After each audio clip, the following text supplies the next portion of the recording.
नमस्कार दोस्तों, मैं हूं अखिलेश चंद्रा और आप देख रहे हैं विजन 24 न्यूज। मेरठ के गंगानगर थाना क्षेत्र के अम्हेड़ा गांव में नया सवेरा नशा मुक्ति केंद्र से निकली एक कहानी इंसानियत को झकझोर देने वाली है। 45 वर्षीय फहमिद की संदिग्ध हालत में मौत हुई और परिजनों का आरोप है कि उसे बांधकर पीटा गया, मुंह में कपड़ा ठूस दिया गया।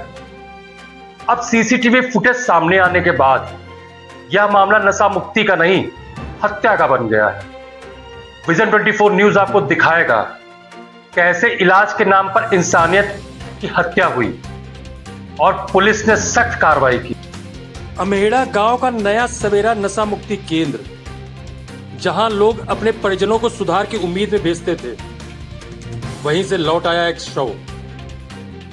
45 वर्षीय फहमिद को कुछ दिन पहले यहां भर्ती कराया गया था, लेकिन शुक्रवार को उसकी मौत की खबर ने पूरे इलाके को हिला दिया।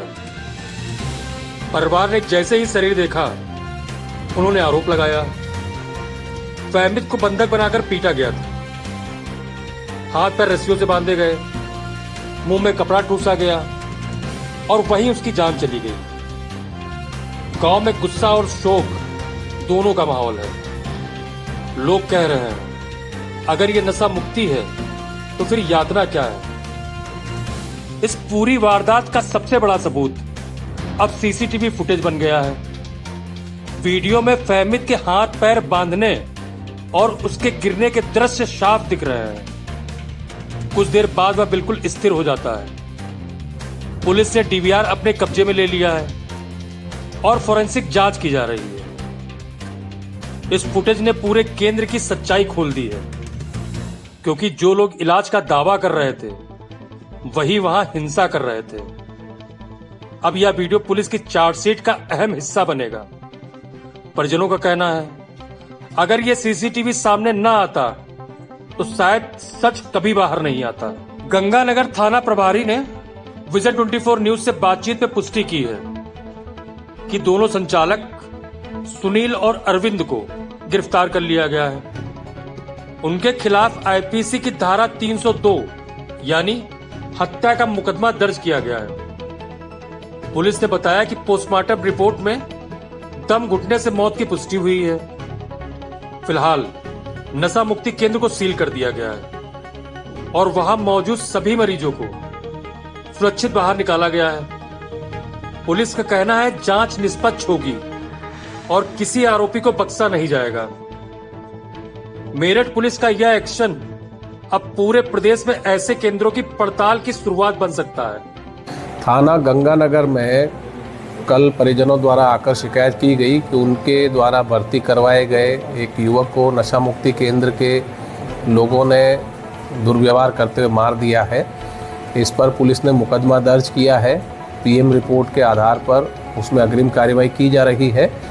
फिलहाल पुलिस ने उसमें 2 मुख्य अभियुक्त जो नामित हैं उन्हें गिरफ्तार किया है और दोनों के विरुद्ध नियमानुसार कार्रवाई कर उन्हें माननीय न्यायालय के समक्ष प्रस्तुत कर जेल भेजा जा रहा है। फहमिद का परिवार अब सिर्फ इंसाफ की उम्मीद में है। घर में मातम पसरा है। बच्चे सवाल पूछ रहे हैं अब्बू कब आएंगे। परिजनों का कहना है हम उसे नशा छुड़ाने भेजे थे, लाश क्यों मिली।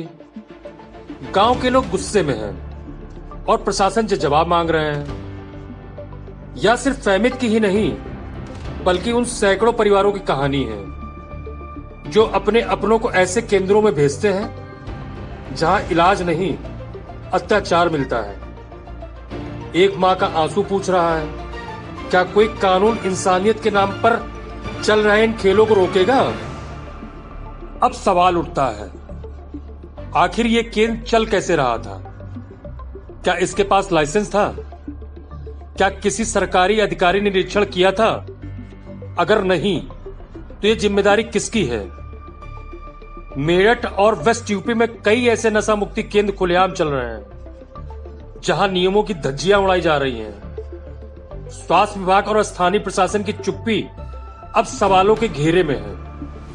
फहमिद की मौत सिर्फ एक हादसा नहीं बल्कि उस सिस्टम की नाकामी है जो ऐसे केंद्रों को पनपने देता है।